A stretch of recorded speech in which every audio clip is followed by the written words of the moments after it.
by that I mean there are daily gun violence communities every day that don't get the attention that some of these bigger ones do. But they've grown, and they've grown to new levels that we've never imagined before.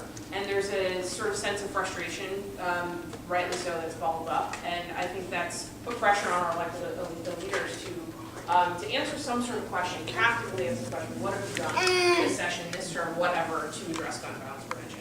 And saying nothing is no longer an answer. And I think the country has become educated enough on the details of this to know that closing the background check loophole, if you are against it, it's just sort of, it's political. It's sort of just, you know, the most raw kind of pessimistic sense of politics ever, because that really is not a threat to our Second Amendment. We're not talking about taking guns away. And, you know, like I said before, Gabby Marker gun owners, they have a safe in their house where a few firearms are in Tucson, Arizona. And in Tucson, that's really not a big deal. It's, you know, it's not the center of their life by any means, but it's part of their life. And there are many gun owners that are Where's your at? It's like,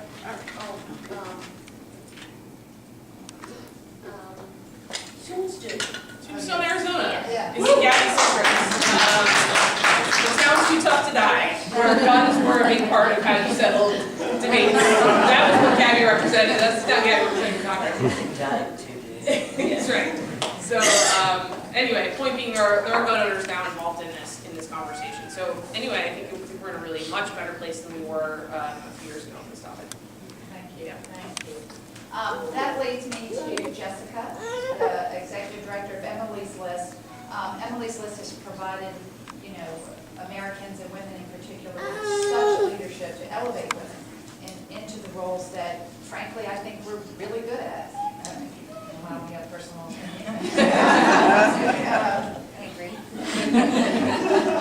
You know, it is clear that gun violence prevention has become a top voting issue for women across the board. I know that when then candidate McAuliffe ran in 2013, his campaign team was astounded at how much gun violence prevention issue moves the needle among women. They said no other issue, and no offense, but you know, above choice, above education, above many, many issues that are important to all women. So talk to us about, you know, your perspective and how you think this has risen to be such a voting issue for women across the board in America and in Virginia. Sure, thanks, Lori. Well, I think first and foremost what we can see is what a difference it makes when women have a seat at the table. We can see that right now in this conversation. We have a table here filled with the majority of women who have either run for office or are currently running for office. And we can see in their thoughtfulness, their thoughtful leadership, what a difference that makes. And that's really what we're all about at Emily's List.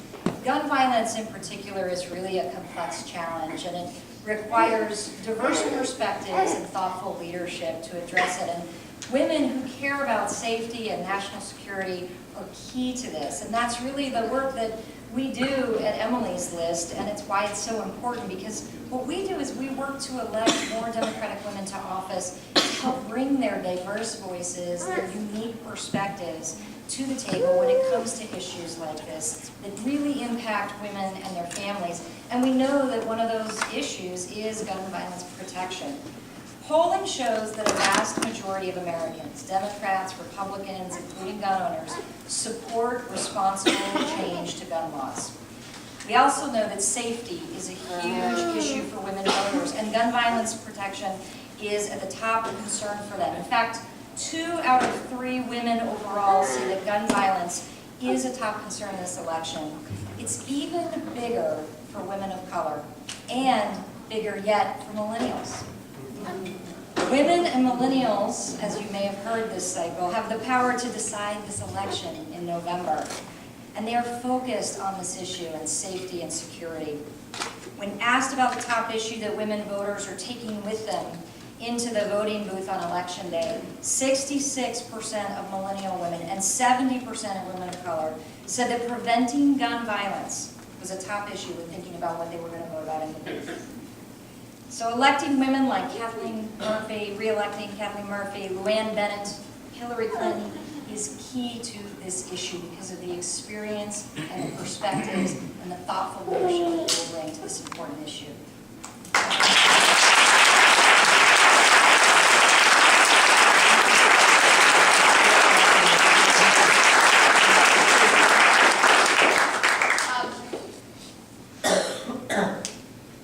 We are all here today because we're committed to this issue. And no one is more committed than Congresswoman Gifford. And we thank you and Pia for being with us today, for bringing us the vocal majority toward to Virginia. We're honored, and we are just grateful for your work on common sense change and responsible gun laws. Thank you to all our panelists for being here today. I think this conversation is important. It's a powerful conversation, and it goes to show, how much can get done when we share, when we work together, and we have leadership, not only from women that are here with us today, but from Hillary Clinton and Tim Kaine. I have personal knowledge and have worked personally with the current administration and with then Governor Kaine, currently Senator Kaine, and Vice Presidential candidate. With that kind of leadership, we will get the job done.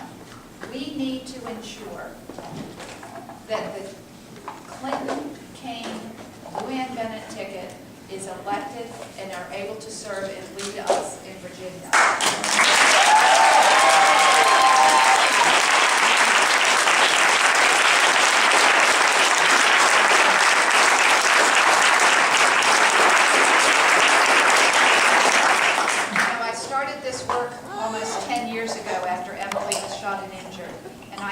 Share with you how far we've come and how far we will go with the leadership of this ticket. So I'd now like to just make a note for the press in the room. Thank you for coming. Most of the panelists will be available for Policide interviews and available to you. We have a quick note and a quick few remarks from Peter with Hillary for America. Where's Peter? And I just... Yeah. Hey, Peter! I just want to tell you a story. When my brother was murdered and I came back to Washington, D.C., I was invited to a dinner with Hillary Clinton. And I was seated next to her. And that night, with my heart broken, she held my hand. And she was patient, and she was kind, and she was giving, and she has a wonderful, wonderful, warm side to her that you should know about. And I want you to know that I'll always be grateful for that night and that woman. Thank you.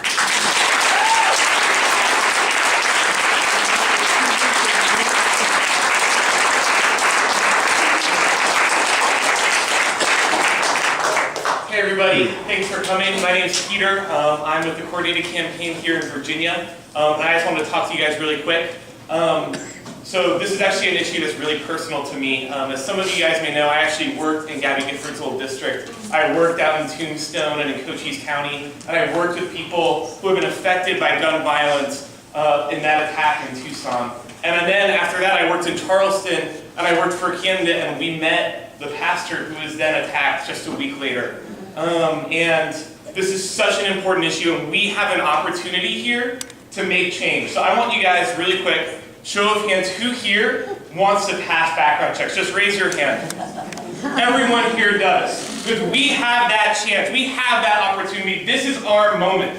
So we need to go out and talk to our neighbors. We need to talk to the people who live around us. We need to go into our community and we need to knock doors. We got to call people. We have to get involved. This is our time right now.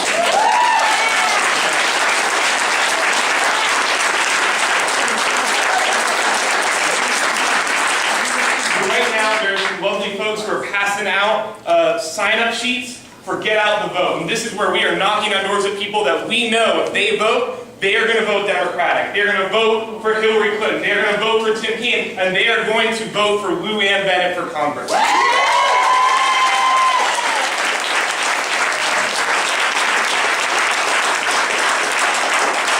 when you get that sheet, sign up for at least 4 shifts. I know that you can do it. I can feel it. You guys are like, Peter, I don't know about knocking on doors, but you are not knocking on Trump supporter doors. We are talking to Democrats, and we need to make sure that they know that that, you know what, they might be working 2 jobs, but they can work in between that. They can go out and they can knock on doors. They can make phone calls. This is that important. I want to win Virginia. I want to win the 10th, and I know that you guys do too. So thank you very much.